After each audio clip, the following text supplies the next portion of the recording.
Hello everyone, this is Razorflamekun, and in the last episode of the Azure Dreams Let's Play, we got all of the backstory out of the way about Ko, Guy, Nico, Gosh, Selfie, and everybody, and we entered the tower. In this episode, we left off with this cutscene of Kewne explaining the Tower of Monstrosity. So, Kewne, this is it. The adventure begins. But first, I'm going to tell you something real important, so don't forget it. Saving an adventure in the tower can only be done while you're moving to the next floor in a lift. By loading data you saved from an adventure, you can start from the same floor however many times you like. Okay, first let's decide on the formation. Hit start to get to the menu. Next select plan, then form in that order to use the control pad to let me know where I should be. Having me in front will block enemy attacks, but you won't be able to attack either. Now, what he's saying is you want to go to plan and go to form, and you can select where he can be in the area right here. As you can see, he can be at any one. I'm gonna put him. I don't remember where exactly I like him, but for now I'm gonna put him there. Also, go back into plan, go to AI, and there are 5 different options you can choose from AI. You can wait there, follow silently, provide spell backup, attack directly, and be aggressive. Wait there means he just simply waits where he is. Follow silently means he follows you but doesn't do anything. Provide spell backup means he uses his spells to enchant your sword to make it do more damage. Attack directly means he attacks directly anything that is nearby, and be aggressive is he attacks anything that approaches you. I mainly use it on God, why do I keep on pressing that? Put him there, go to AI 5. I usually have him on be aggressive because that's where I like him. As you can see, there's also a message that says select caller.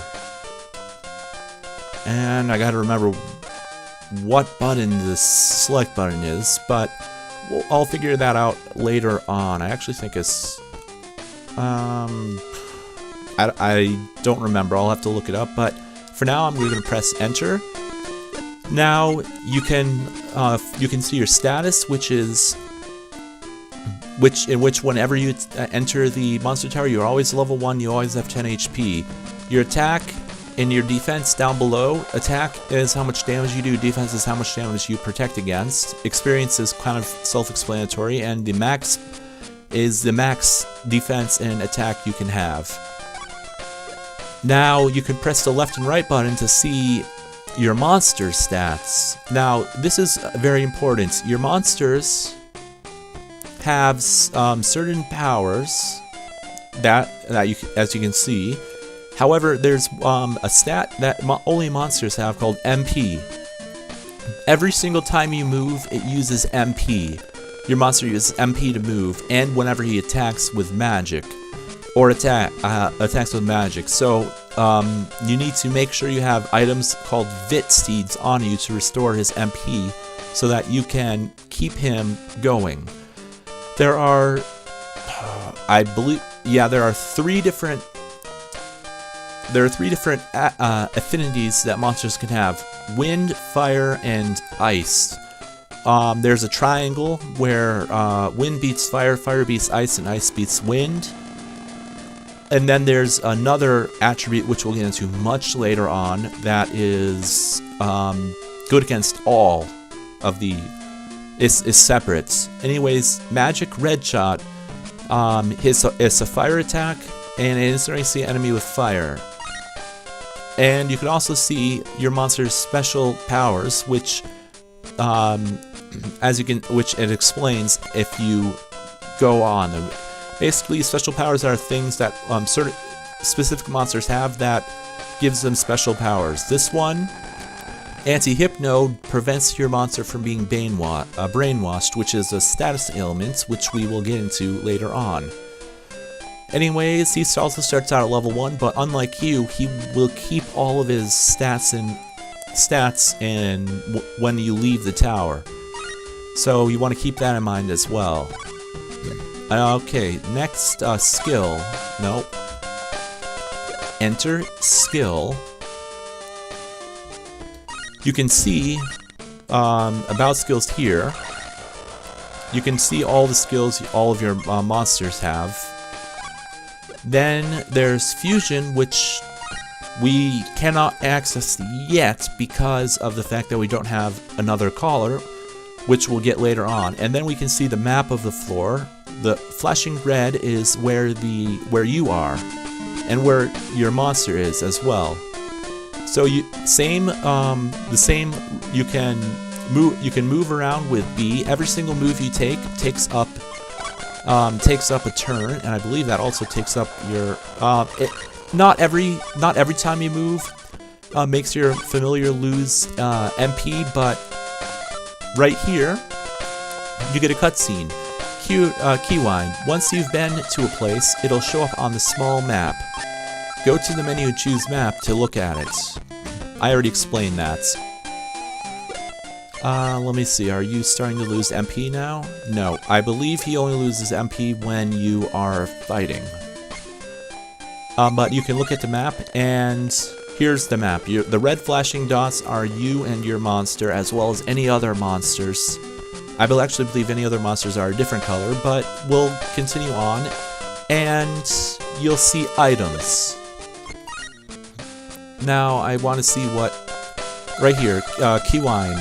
That's an orb with sealed-in magic. You can use the magic sealed in there, but once its power runs out, it becomes an ordinary orb. Once you learn to tell magic orbs apart, you'll see a number like 5 after the name. That's the number, that's the remaining magic, how many more times you can use the orb.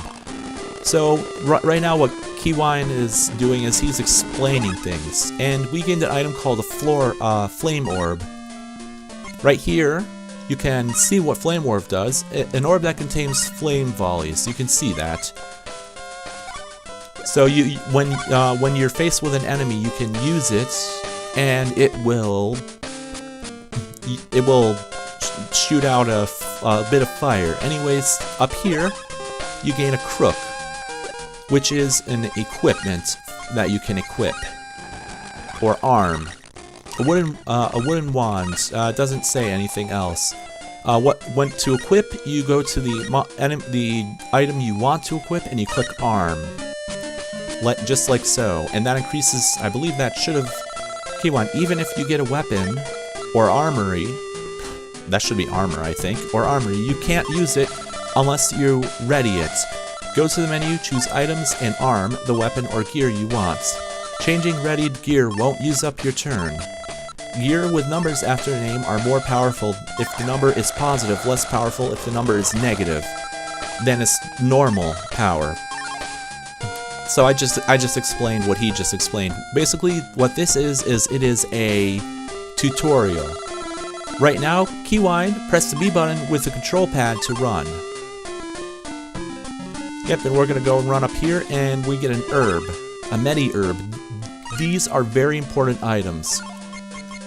They're the only items that you can use to replenish your HP. Items you've picked up can be thrown.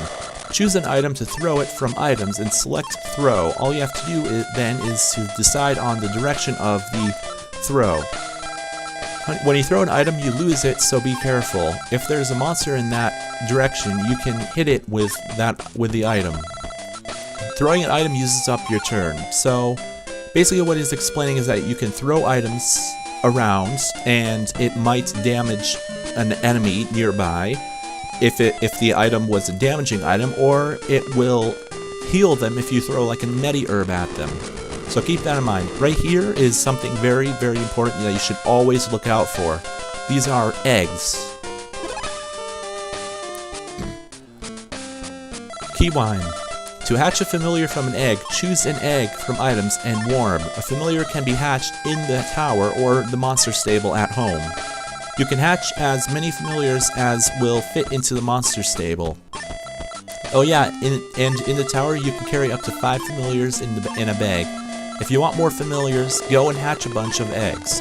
If you have another magic collar, you can walk around with 2 familiars. that's another thing that's very important to note. That you can hatch familiars in the tower. However, once you leave the tower, you lose the egg. Or you can hatch it in the monster stable, which Weedy pointed out is behind your house, and you can keep that familiar forever. There are I recommend you keep only the ones in your stable as you want to use, as you can only carry 20 familiars in your stable at one time. So keep that in mind. Also, it's worth mentioning that you can only carry 20 items in the tower, and when you enter the tower, you can only have 5 items with you. So just keep that in mind. Now, continue on this floor. Kewne, a familiar has roughly 3 skills. In order of least MP usage, there are the cooperative magic to hide in a master's attack power, then the brute force method of the direct attack. The one that uses MP the most is the direct magic. There are some monsters in there who have special powers.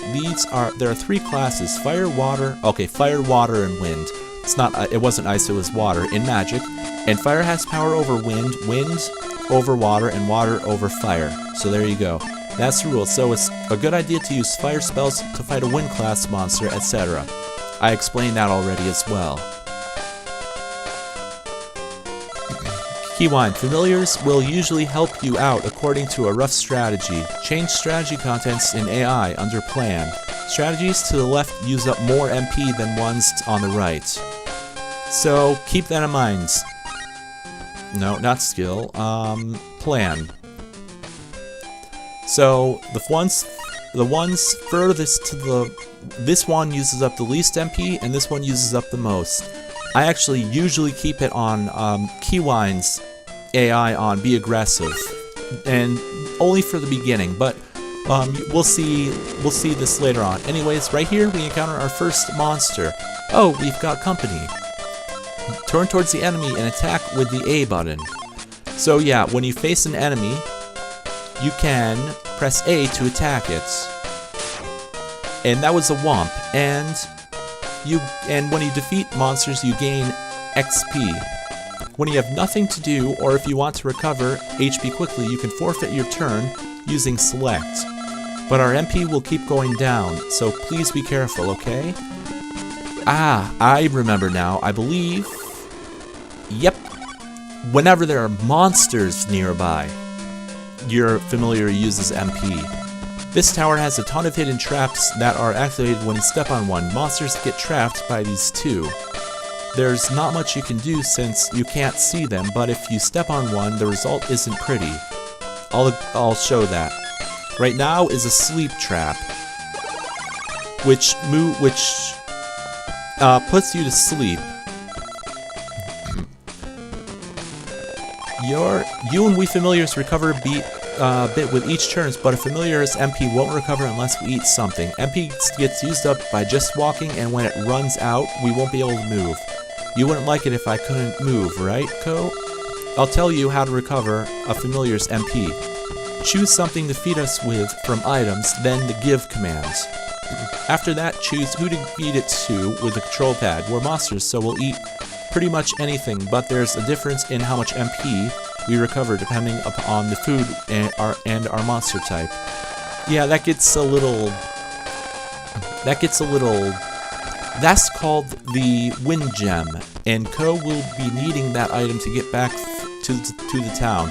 There's actually another way to go home. If you give an item called an Olem seed to your familiar, the familiar will disappears, and instead Ko gets to go back to the town. But this is something we familiars never want you to use, and we're really pretty scared of the idea, so don't do that. Wind gems are very important. Always bring 1 wind gem in with you to the tower, because if you die in the tower, you lose all of the items that you have in your bag, so keep that in mind. Always bring a wind gem with you. And this here is the elevator. So we're going to go ahead and go up to floor 2.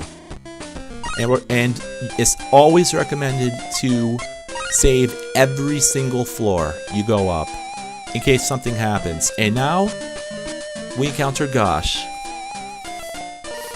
Gosh, oh, it's Yuko. So you're finally allowed in the tower. Well, I suggest you try to avoid ending up as a monster's lunch. Mind your own business. What? I go to the trouble of giving you a warning? And you tell me to mind my own business? Well, the tower's dangerous. Danger should become clear to you soon enough. Don't come crying back to me when it does. Haha. He's like your rival in this game. Anyways, this floor is where things begin for real. And I'm going to end this episode off here. In the next episode, we will continue on with a voyage into the tower. So until next time, this has been Razorflamekun, and may all of your days shine brightly.